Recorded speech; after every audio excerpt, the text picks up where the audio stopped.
پارہ نمبر 9 کا دوسرا حصہ سورہ انفال کی ابتدائی آیات پر مشتمل ہے۔ سورہ انفال کی ابتدائی آیات میں 3 باتوں کا خصوصیت سے ذکر ملتا ہے۔ پہلے نمبر پر اللہ تبارک و تعالی نے مال غنیمت اور غزوہ بدر کا تذکرہ فرمایا ہے، اور دوسرے نمبر پر مومنین کے کچھ اوصاف کو بیان کیا ہے۔ آخر پر اللہ تبارک و تعالی نے لوگوں سے خطاب فرما کر مسلمانوں کو جہاد کی اہمیت و افادیت اور اس کے ضروری ہونے کو بیان کیا ہے۔ سورہ انفال کی بات کریں تو انفال یہ نفل کی جمع ہے، اور انفال مال غنیمت کو بھی مطلقاً کہتے ہیں۔ اسی طرح کسی مجاہد کی غیر معمولی کارکردگی کی بنیاد پر دوسرے مجاہدین کے مقابلے میں اسے کچھ زائد دے دینے کو بھی انفال یا نفل کہتے ہیں، اور نفل کو غنیمت اس لیے بھی کہتے ہیں کہ یہ بھی محض اللہ کا فضل اور اس کی عطا ہے۔ آیت نمبر 2 میں اللہ تبارک و تعالی نے کامل ایمان والوں کے اوصاف کا تذکرہ فرماتے ہوئے ارشاد فرمایا کہ وہ اللہ تبارک و تعالی سے ڈرتے ہیں، اور آیات الہیہ سن کر ان کے ایمانوں کو مزید تقویت ملتی ہے، اور وہ اپنے رب پر ہی توکل کرتے ہیں، اور اقامت صلاۃ اور ایتاء زکوٰۃ ان کا شعار ہے، اور وہ پکے سچے مومن ہیں۔ سورہ انفال کی آیت نمبر 5 میں جنگ بدر کے ابتدائی حالات کو بیان کیا گیا ہے، اور فرمایا کہ مسلمانوں کا ایک گروہ جنگ پر آمادہ نہیں تھا اور نہ خوش تھے، اور ان کے آمادہ نہ ہونے کی وجہ جو ہے وہ یہ تھی کہ یہ جانتے تھے کہ ان کی اپنی تعداد بھی بہت کم ہے، اور ان کے پاس جنگی ساز و سامان بھی نہ ہونے کے مترادف ہے، جبکہ دشمن ان سے تعداد میں بھی 3 گنا زیادہ ہے، اور ان کے پاس آلات حرب و ضرب بھی، جنگی ساز و سامان بھی بہت وافر مقدار میں ہے۔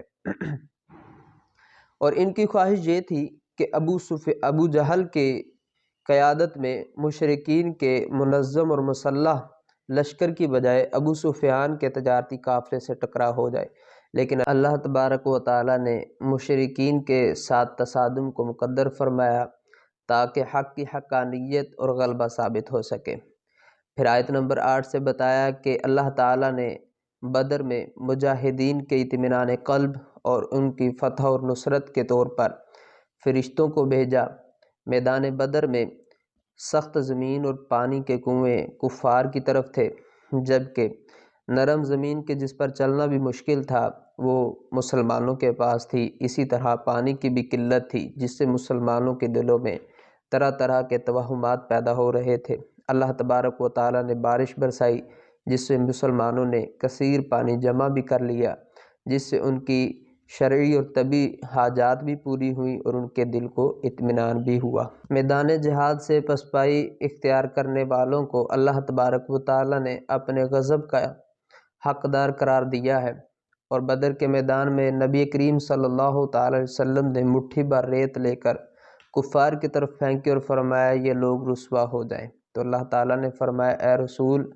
وہ خاک آپ نے نہیں پھینکی جس وقت کہ آپ نے پھینکی تھی، بلکہ وہ اللہ تبارک و تعالیٰ نے پھینکی تھی۔ اور اللہ تبارک و تعالیٰ نے بدر کو فیصلہ کن جنگ قرار دیا، اور مومنین سے فرمایا اے ایمان والو، اللہ اور اس کے رسول کے بلانے پر فوراً حاضر ہو جاؤ، اور جب رسول اللہ صلی اللہ علیہ وسلم اس چیز کی طرف تمہیں بلائیں کہ جو تمہارے لیے حیات آفریں ہے، اور آیا اللہ اور اس کے رسول کے ساتھ خیانت نہ کرو، اور اپنی امانتوں میں بھی خیانت نہ کرو۔ پھر ہجرت کے موقع پر مشرکین مکہ نے اپنے پارلیمان دارالندوہ میں رسول اللہ صلی اللہ تعالی علیہ وسلم کے بارے میں جو مشاورتیں کی، ان کے احوال بیان کرتے ہوئے اللہ تعالیٰ فرماتا ہے کہ اس وقت کو یاد کریں کہ جب کفار آپ کے خلاف سازش کر رہے تھے کہ آپ کو قید کریں یا معاذ اللہ قتل کریں یا جلا وطن کریں، تو وہ اپنی سازشوں میں لگے ہوئے تھے، جبکہ اللہ تبارک و تعالیٰ خفیہ تدبیر فرما رہا تھا، اور اللہ بہترین تدبیر فرمانے والا ہے۔ سورہ انفال کی آیت نمبر 31 سے بیان فرمایا کہ کفار مکہ اپنی سرکشیوں کی وجہ سے اس طرح کے مطالبات کرتے تھے کہ اگر آپ کے پاس یہ قرآن حق ہے تو اللہ سے دعا کریں کہ وہ آسمان سے ہم پر پتھر برسائے یا پھر ہمیں دردناک عذاب دے۔ تو اللہ تعالیٰ نے فرمایا کہ اے محبوب جب تک آپ ان میں موجود ہیں تو اللہ ان کو عذاب نہیں دے گا، اور جب تک یہ استغفار کر رہے ہوں تو اللہ ان کو پھر بھی عذاب نہیں دے گا۔ پھر فرمایا کہ بیت اللہ کے پاس مشرکوں کی نماز سیٹیوں اور تالیوں کی صورت میں تھی، اور آگے جا کر مقصد جہاد کو بیان فرمایا اور ان سے جنگ کرتے رہو کہ کفر کا غلبہ نہ رہے اور سارا کا سارا پورا دین اللہ کا ہو جائے۔ اس کے ساتھ ہی پارہ نمبر 9 کا خلاصہ مکمل ہوا۔ خلاق عالم جل جلالہ ہمیں قرآن اور سنہ کا صحیح فہم نصیب فرمائے اور اس کے تقاضوں کے اور احکامات کے مطابق اپنی زندگیاں گزارنے کی توفیق رفیق عطا فرمائے۔